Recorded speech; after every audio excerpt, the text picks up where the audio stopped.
It was early morning on the island of Sodor. Duncan was waiting for Peter Sam, who was bringing some freight cars for him to take to Strawberry Grove.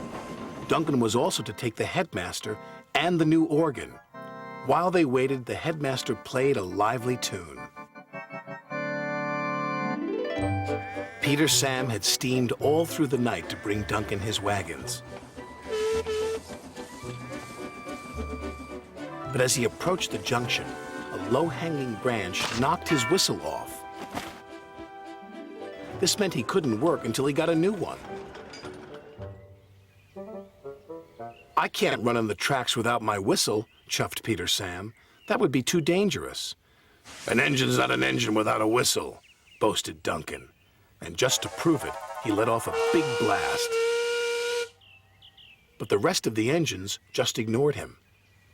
Duncan chuffed away in a big huff. He was cross.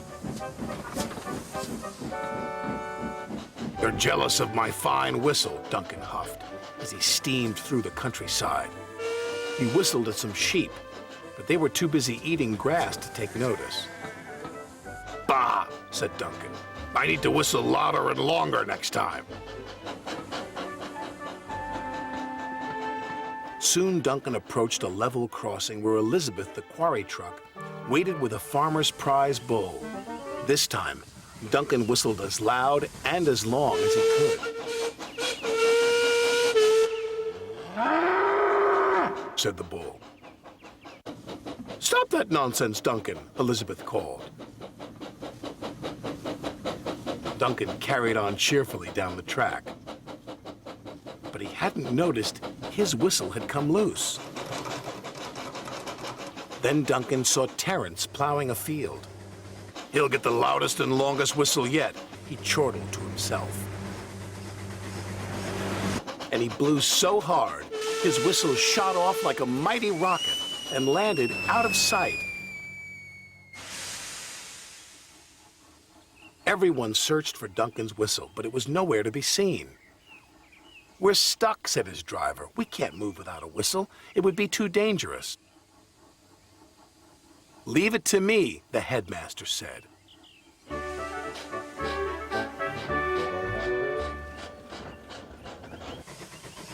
For the rest of the day, Duncan didn't make a sound.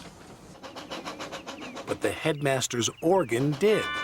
As Duncan delivered his freight cars, the headmaster tooted the organ at every crossing and every stop. It alerted everyone just as well as a whistle would, although Duncan didn't think so.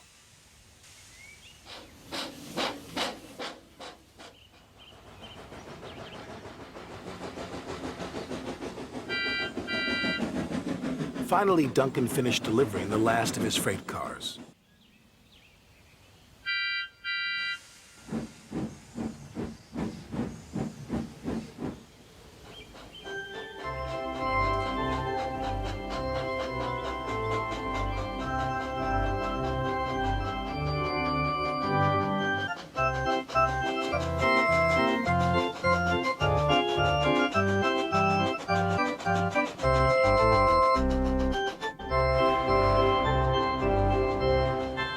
Duncan steamed quietly back to the junction as the headmaster played the organ.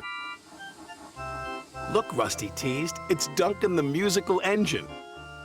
"Let's whistle along," said Rheneas. Whistled Skarloey. But Peter Sam, who had a shiny new whistle, felt sorry for Duncan. "You really did well to deliver your goods without a whistle," he said. "Do you think so?" said Duncan, cheering up a bit. "Absolutely," said Peter Sam. "Even though an engine's not an engine without a whistle." "Or an organ," chuckled the headmaster, and he tooted the organ.